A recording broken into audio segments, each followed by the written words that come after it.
Hai, hari ini kita akan belajar sedikit bahasa Belanda yang dipakai di ranah atau bidang hukum di Indonesia.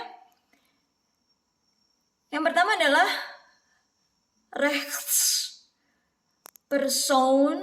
Jadi ini E-nya gini, terus CHT ini dibilangnya atau disebutkannya sebagai R-nya juga ya, bukan R tapi R. Rechts person. Jadi on. Bukan person tapi person. Satu kata kalau di bahasa Belanda seperti biasa ada dari dua kata juga jadi satu kata. Ini S, kalau di bahasa Inggris ada apostrof S, di bahasa Belanda nggak usah, langsung aja kasih S di belakangnya buat bilang milik ya. Recht itu sendiri kalau di bahasa Inggris kan right, yang bisa diartikan sebagai benar atau hak atau kanan. Tapi udah pasti dalam hal ini lebih ke hak ya. Terus ini juga jadi satu kata. Biasa di bahasa Belanda 2 kata, 3 kata suka jadi satu kata ditulisnya. Oleh karena itu kamus bahasa Belanda tebal, karena banyak yang tadinya 2 kata, 3 kata jadi satu kata baru. Ini person kalau bahasa Inggris. Di bahasa Indonesia manusia, atau bisa juga kita terjemahkan sebagai individu ya. Orang atau manusia. Kalau kita mau bilang individu tersebut, that person, kan kadang kita bilangnya bukan manusia tersebut, tapi that person. Bahasa Inggris kita bilangnya, bahasa Indonesia individu tersebut. Atau manusia tersebut, orang itu. Nah, terus ini ada lagi. Ini bagian I-nya lebih ke I-E. CH ini the I-nya ini bisa I, bisa I-E ya, tergantung mau yang gimana. Stichting.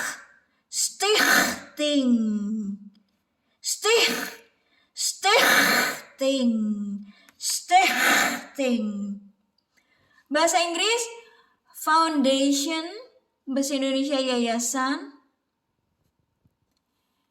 Yang ini G-nya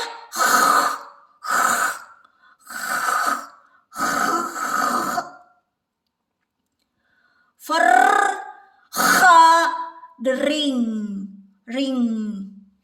Ini mau ini atau ini terserah ya.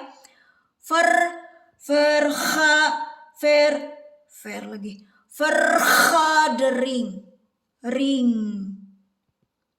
Sebetulnya ketika saya cek, vergadering ini lebih ke meeting yang di bahasa Inggris, atau bahasa Indonesianya pertemuan.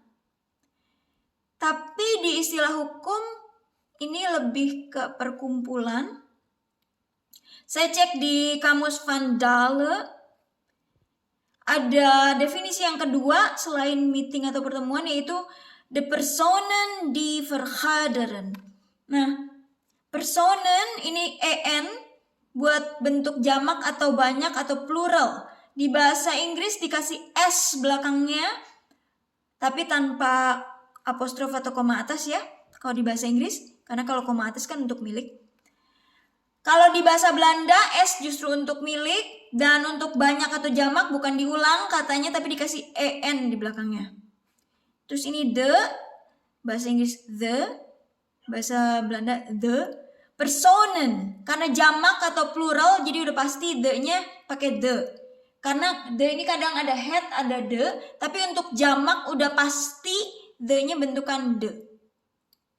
Personen. Person kan satu ya, kalau lebih dari satu, atau bahasa Inggrisnya people. Personen, bahasa Belanda kasih en, sebab itu saya tulis gini. Nah ini di, bukan die ya, ini di bacanya, bahasa Belanda artinya that atau who. Vergaderen, meet atau meeting atau rapat. Jadi orang-orang yang melakukan rapat atau melakukan pertemuan. Ya mungkin bisa dianggap ke perkumpulan ya. Jadi di bahasa Belanda ini meeting ya vergadering atau vergaderen. Meet atau meeting. Jadi mungkin bisa dengan penjelasan ini orang-orang yang melakukan meeting perkumpulan ya. Sampai di sini, nanti kita lanjut video berikutnya karena saya juga harus belajar, nggak bisa langsung aja. Terima kasih banyak.